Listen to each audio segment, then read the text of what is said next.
A 500 naira they collect them. You no talk, then go beat you. Now 2,500 they pay.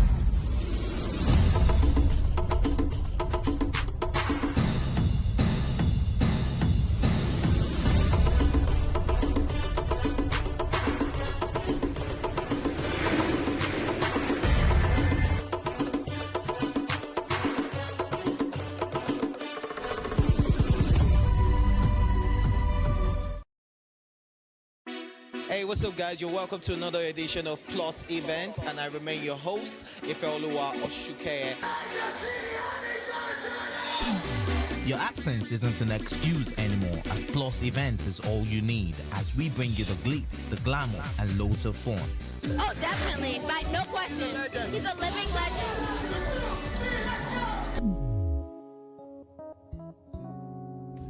Oh, God forbid, Holy Ghost fire, I know. I just want to be blown away. I want to be wild. This is 11 years of doing it.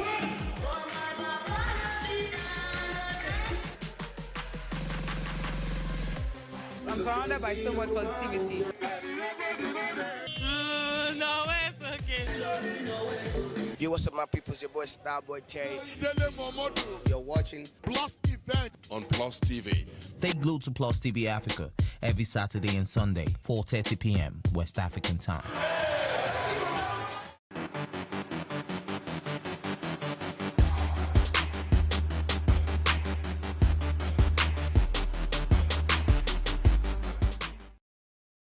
Thanks for staying with us. So let me just quickly welcome Manny. How are you doing? I'm fine, thank you. How are you, Uwa? I'm good. I'm How good. are you, ladies? We're doing well. All right. So World Braille Day on January 4th is celebrated to honor the birth of Braille's inventor, Louis Braille. Braille's gift to the world has brightened the lives of millions of people around the world who are blind or visually impaired, and they benefit from his work every day. The day also acknowledges those that those with visual impairment deserve the same standards of human rights as everyone else. The date for the event, as chosen by UNGA via proclamation, marks Louis Braille's birthday. We love to see people, of course, coming together to celebrate events and good causes. And this World Braille Day that happens today is one of such events. And we are so, so happy and glad for the blessing of, what's his name? Louis Braille. Because I cannot even imagine how people that are visually impaired can cope without, you know. I mean, I've seen newscasters. I mean, when I was with TVC, there was a guy in radio. He's blind, but he's able to read the news because of Brailles. Yeah, so wow. I mean, there are many of them. I also actually attended this Indomie Hero event. And I would love to bring that young boy. That boy is amazing. He developed an app that would help people that are blind hear. So even if they cannot. Braille is a code, so those who are visually impaired, they actually have to learn that code to be able to actually read it. And whoever Braille, the inventor, he actually went blind at the age of 22. And this project, when completed, the 37-kilometer Red Line Rail project will link Magodo to Marina, while the 27.5-kilometer Blue Line will run from Okukumaiko to Marina. And I think if this is achieved, it's going to reduce the pressure we have on Lagos roads, right? And, absolutely. And that's where we really want to get to get to that point where the traffic situation in Lagos is better. So I'm holding him by these words, and I'm hoping that by the fourth quarter of 2022, we can commission that project, and there will be a bit of fun in Lagos State. Relief, yeah. Relief on the roads, my dear. Yes. We need rails. See, in fact, so good luck to them. And kudos to them as well. Kudos to them, yeah. I look forward to something like Mine is another good news, and you know, like I said, I was just discovering Twitter when we had the ban, and yes, it really hurt me. So whenever they say anything about, yes, when the usage banned, of it, I don't even believe. Believe me. So my news is on Twitter ban, and whenever they say anything about Twitter ban, my ears picks up, and what it says is Twitter meets conditions. Buhari awaits panel's report, and the president is awaiting the report before he now lifts the ban. And this was done on the 4th of June last year, so it will be a year on the 4th of June in 2022. So hopefully we won't have to wait till then before the ban that it actually stayed that lifted. Well, let's be hopeful. And he says that Twitter meets one of the conditions that Twitter decided to meet. Let me actually just quickly run through the conditions that has been met by Twitter. And it is 1, to open an office in Nigeria, 2, have a country representative, and 3, register with the corporate commissions, that's CAC in Nigeria, and pay fair taxes. Whatever the fair taxes is, we do not know. Then next is sensitive to national security and cohesion. It must not undermine the nation's security. And finally, train Nigerians in IT and strategic intelligence as well. So let us wait and see. Of course, there has been reactions on social media, Instagram, for example, and they said they should hold it, that they're not interested in the Twitter being the ban being lifted by the president, because they already have their VPN. So a lot of them are not really interested. That VPN is not working. Let me come to you, money. Okay, so yes. my news is about COVID-19. Yeah. US sets global record, announces over 1 million COVID-19 cases in a single day, over 1 million. So I'll read. It says the United States recorded more than 1 million COVID-19 cases on Monday, according to data from Johns Hopkins University, as the Omicron variant spread at a blistering pace. So jump to Fauci. I'm always interested in Fauci. Okay, it comes a day after top US pandemic advisor Anthony Fauci said that the country was experiencing almost a vertical increase in COVID-19 cases, adding the peak maybe only weeks away. So this is 1 million in a day in the US, and in Nigeria we have over 600,000. Yeah, so 600,000 cases. Sorry, 600 cases. Sorry, 600. So do you think it's because we're not testing people here? Of course it's because we're not testing. Do you know many people that came down with a cold in December? I know. Everybody I know. was And then this Omicron, the symptoms are milder. Yeah, so I think almost everybody in Nigeria actually had Omicron. Yes, and we were really dirty in December. Let me quickly take my story because we ran out of time. So mine is actually just a quick one. I mean, we saw. I don't know if you guys monitored what happened in Magodo, because that was where I lived before I moved down here.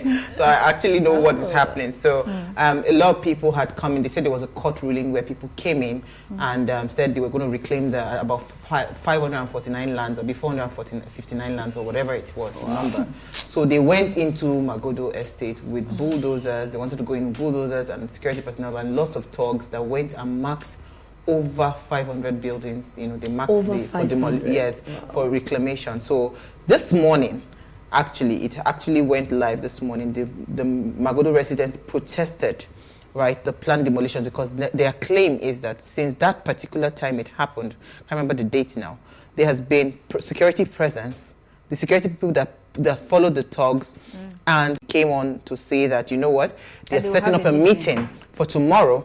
They'll set up a meeting for tomorrow where the stakeholders, the owners of these people that have given the rulings, the people, the Magodo residents, the representatives, the police personnel, and all of that. Because they are saying that the police personnel need to leave the estate because it is actually scary for them. They have guns and anything can happen. Agitations might happen. Anything can happen. There might be loss of life. So, because I listened to the what's it called, the MRA president, that's the Magodo Residents Association president today when he was talking.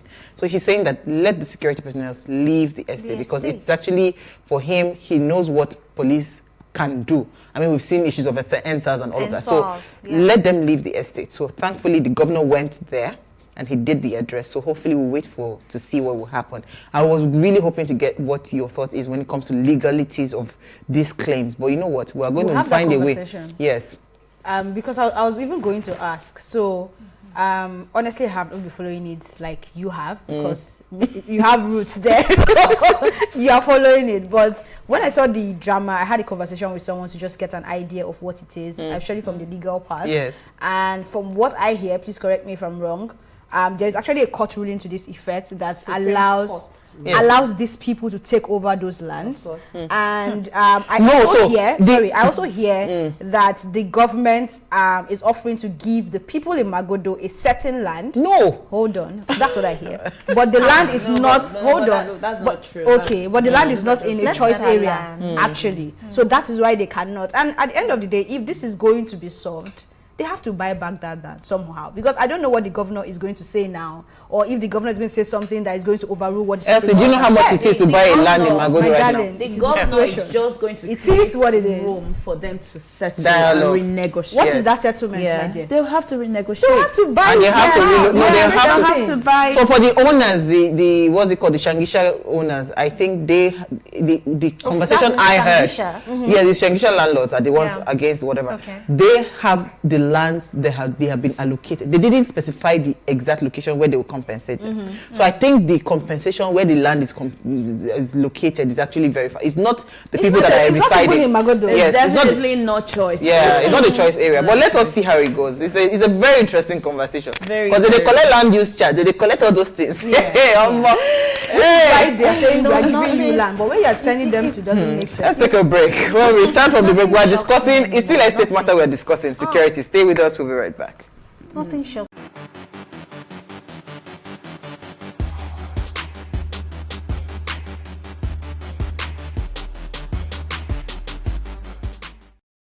PlusTvAfrica. Practice makes perfect. I'm not perfect yet, but I'm a lot better than I used to be. He's a king. He's entitled to marry 100 if he wants to.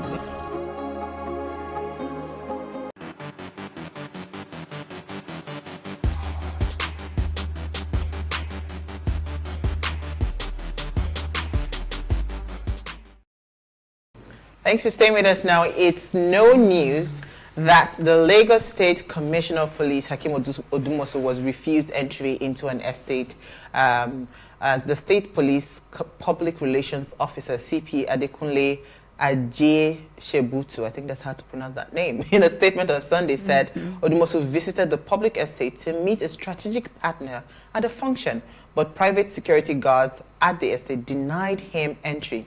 The CP was accompanied by his armed security details and was driven in his official car bearing an official number plate and a permanent or pennant rather, as well as all the paraphernalia of office, adding that despite several appeals, the overzealous private security guards refused him entry. These generated a lot of controversy or conversations rather with different people are you for them or against them.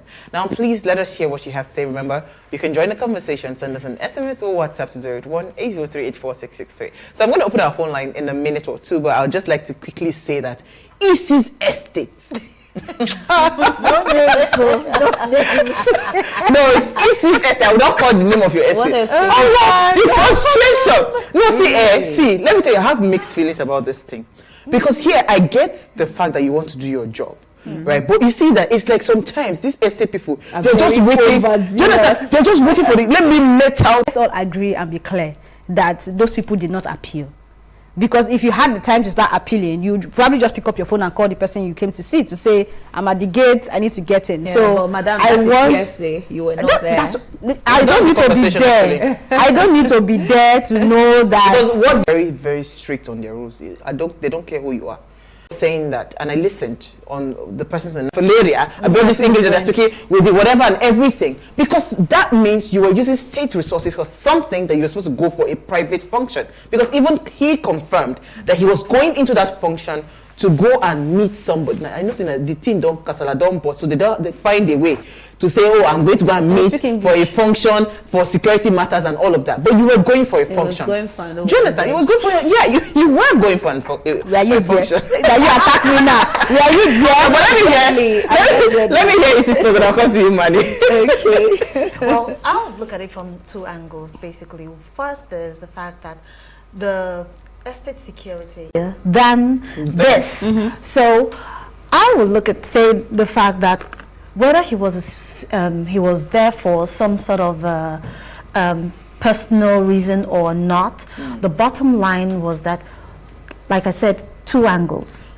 The bottom line was that first, they should have actually obeyed the law and called. That is the police commissioner. He should have obeyed. Yes, he should have obeyed the law. Look, you can't put laws into place and you don't flaunt it.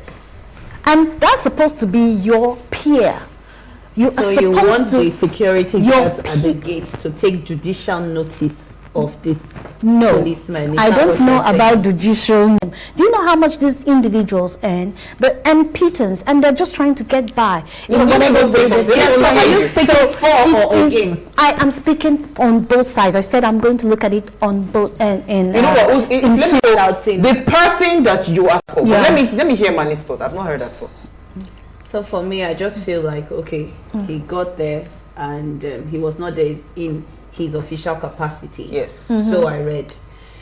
So if you want these people to take judicial notice of this person we're talking about, then what you're saying is anybody that dresses in a uniform, police uniform, they would also take judicial notice of the person and allow them in. That is a security nightmare. It's a security breach. Security nightmare. Yes. Yeah. So whether he was there with all the paraphernalia you've talked about, it really doesn't make any difference, because this is a private estate. And what the law says, the police give them the right into public spaces. And by all means, we know that this estate is not public. Space. It's not a public space, it's a private space. So the CP coming to this estate would have acted, especially since he was coming for a party. He would have picked up his phone and also called for the code or whatever. Let me ask you a question, because I like the fact that you talked about private and public spaces, right? In the response for the PRO of the police, he said that the police commissioner was going to a public. That is not a public estate. It's not a, yes. Do you understand? So you are trying so hard to write a statement that would suit whatever it is, the actions that you have. But people are just trying to right a wrong. What is wrong is wrong. What is right is right. It's a private estate. Yes. So coming to the estate and picking these security guards up and locking them up, I just think it was a bit too much. It's actually an abuse of power, if you ask me. So I think that the estate security, they acted in their... The individual, whoever he was going to be. Forget about you, a CP. A normal police officer that you meet on the road will ask you, do you know who I am? When I tell you that the CP was there for 30 minutes with the ego that we know they have. So I think it boils down to what she said regarding putting roles and then wanting to flout those roles. And that all those the job functions they've given you, your job description that they have given you, you are now you are said it is like an unwritten law. That job function does not apply to this big man, because for the chairman of the association to now write an apology letter to the commissioner of police without carrying of Nigeria, because we want to have rules, we don't want to obey them. Thank you. We only want them to apply when we are not the ones that are supposed to go by those rules. Roads that are one way, you see the people that are supposed to catch you driving. I was going to say there was a story recently on social media of a guy who they were arresting, I think for road safety was getting him for his expired tires, right? And of course he agreed, and he was willing to pay his fine anyway, and his own was just one tire expired, and then he looks at their own tire to realize that their tires have been expired for I think 2 years or all 4 tires for about 3 years. Do you know their response? That the law covers them, that they have sent an email to their organ for how many over a year now. He said they should not be writing those nonsense he's writing. If he knows the rules and regulations from beginning to end, which is why they get offended when you start talking about they get offended when you start talking about your rights. Yeah, because I tell you, who are you? They are covered. Why? You know what? Let's take a break. The matter is serious. The question.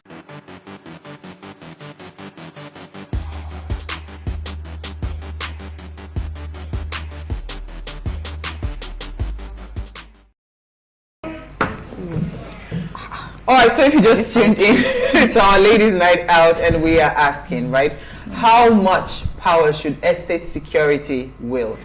Please let us hear what you have to say. Remember, you can join the conversation. Send us an SMS or WhatsApp to 081-803-84663. Our phone line is now open. Please, we are begging you, turn off the volume of your television set when you want to call in. And the number to call is 070-2500-7749. Again, 070-2500. On arrival, the Supreme Court judgment, talking about the story we took earlier. The Supreme Court judgment is incontrovertible in a country where we are clamoring for rule of law. Speaking as a real estate professional, you have to follow the chronological sequence. Military governor forcefully acquires Magodo land and allocates to officials without compensation to indigents. Several democratic governors came in and documented the acquisition by issuing C of O to allottees and subsequent buyers by virtue of government power. The aggrieved indigents took case to court from lowest to appeal to Supreme and have won. The government has to give them in line with judgment or compensate in fair market value as may be negotiated. The current Magodo residents are now feeling what the indigents felt when they were to be displaced. It's just because Magodo is relatively highbrow area with some government officials residing there. Thus, the attention is generating. If it were some obscure community, I doubt it would make the news. But this is Nigeria. Magic happens. Thank you. Let me take our first caller. And that's what I was talking about. Yes, let's take our first caller. Peter from Benin. Thank you for calling. Happy New Year. Yeah, Happy New Year. I miss you guys. Happy New Year, everyone. Happy New Year. Let's not get emotional about this issue, because the security men in there is